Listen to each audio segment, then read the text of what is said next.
Em meio a uma pandemia, onde o Brasil está prestes a virar o epicentro da doença no mundo, Bolsonaro e seu governo nos coloca no centro de um debate que remete à Europa medieval. Ciência versus negacionismo, consciência versus obscurantismo. O negacionismo não é de hoje, está presente em nossa história e faz parte de uma estrutura de poder que tem como objetivo favorecer alguns setores que se valem da negação da ciência em proveito próprio. Durante a Inquisição na Idade Média ou Idade das Trevas, pensadores, cientistas, judeus, muçulmanos, entre muitos outros, foram perseguidos por um pensar diferente da estrutura teocrática estabelecida. Nesse período, era a Igreja Católica quem determinava o que era certo ou errado, verdade ou mentira. Com o passar dos séculos, a negação ao conhecimento científico, mesmo após o fim da Inquisição, continuava sendo usada como forma de manter algum status quo de grupos que até hoje detêm o poder sobre a política e as massas. Durante a gripe espanhola, que assolou o planeta no início do século XX, causando 50 milhões de mortes estimadas, o papel das autoridades era negar o que vinha acontecendo, sob o argumento de que o problema era alarmista e causava histeria coletiva. Porém, seus verdadeiros interesses eram sempre no campo da política e da economia, claro. Afinal de contas, o que os cientistas falam nem sempre é algo agradável de se ouvir. Existem verdades que doem e que são perigosas para alguns interesses, não é mesmo? A política e a religião sempre estiveram envolvidas com o discurso da anti-ciência. Grupos conservadores se unem para defender teses que não correspondem aos fatos e à história. Não existe aquecimento global, isso é balela, gritam alguns conservadores. Negar a realidade histórica é um método muito utilizado por alguns grupos como forma de defender seus princípios e crenças. O negacionismo climático é financiado por think tanks conservadores, patrocinados pela indústria do petróleo, siderurgia, entre outros, com interesses em negar os danos de seus negócios ao meio ambiente, disseminando dúvidas sobre a situação climática e, desta forma, dando descrédito às políticas de combate ao aquecimento global. Queremos a volta do AI-5, gritam outros negacionistas.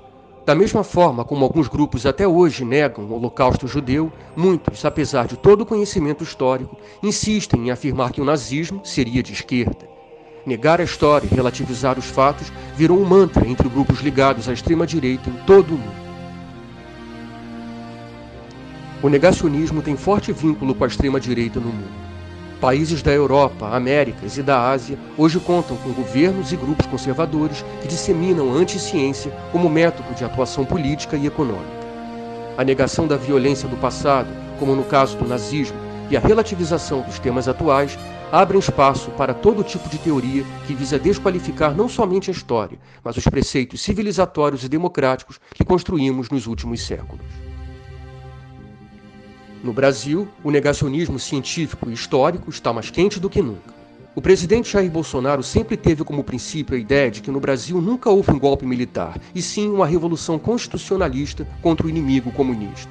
Fato esse que contradiz toda a história recente do país, inclusive vozes de conservadores que admitem a grande farsa golpista que foi o movimento de 1964.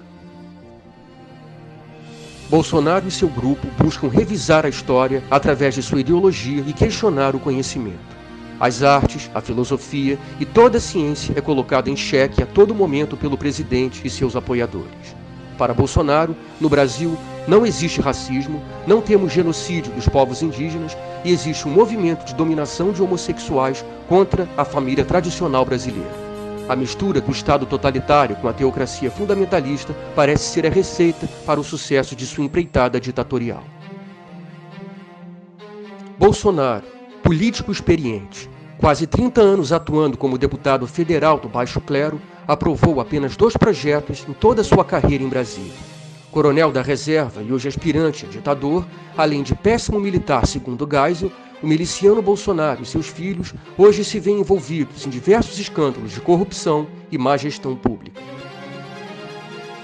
Político medíocre, Bolsonaro se aproxima de movimentos conservadores mais estruturados, como exemplo de setores neopentecostais, forças de segurança e parte do judiciário mais ligados à direita ultraconservadora. O político violento que um dia falou "estupra, mas não mata", virou a nova esperança de uma extrema-direita que tem como objetivo o combate ao pensamento liberal, supostamente em nome de Deus, pátria e da família. Um custo mais negacionista, Bolsonaro passa a usar dos mais diversos subterfúgios, como a massificação de fake news em redes sociais. Uma ferramenta para relativizar todo tipo de conhecimento que vá de encontro a seus interesses políticos e ideológicos. Seu guru e ideólogo, Olavo de Carvalho, conhecido por seu negacionismo histórico, sempre propagando teorias da conspiração, passou a ser a referência para uma espécie de política negacionista de Estado no governo Bolsonaro.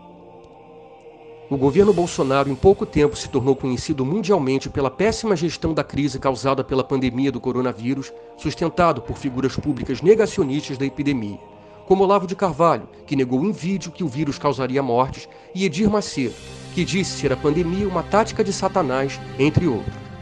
Bolsonaro insiste em não observar os fatos e a negar a gravidade da situação. Além de nomes do empresariado nacional, como o dono das lojas Ravan, Luciano Hang, Roberto Justus, e do madeiro Júnior Drunsky, que vê na quarentena uma forma de se perder dinheiro e não salvar vidas. O negacionismo histórico-científico hoje é responsável pela baixa adesão às medidas de restrição social propostas por estados, municípios, especialistas, médicos e pesquisadores da área de saúde. Uma situação que coloca o povo brasileiro em reta de colisão com uma tragédia que pode tomar proporção histórica, colocando a segurança sanitária de nossas famílias e amigos em risco extremo. Cenário este que é responsabilidade direta do senhor Jair Bolsonaro, que ridiculariza a seriedade da pandemia e faz piada da situação do povo que deveria cuidar. O mundo após a pandemia não será mais o mesmo que conhecíamos. A economia não será mais a mesma, as bases civilizatórias se alteraram de forma notável e a polarização política tende a aumentar em todo o mundo. Refletiremos sobre os nossos padrões de consumo, na forma como nos relacionamos socialmente e quais serão nossas prioridades a partir de agora. Se existe algo que nós podemos nos apegar para lidar da melhor forma possível com esse cenário, é a ciência. O conhecimento que adquirimos como civilização e que nos oferecerá luz para trilharmos essa nova realidade.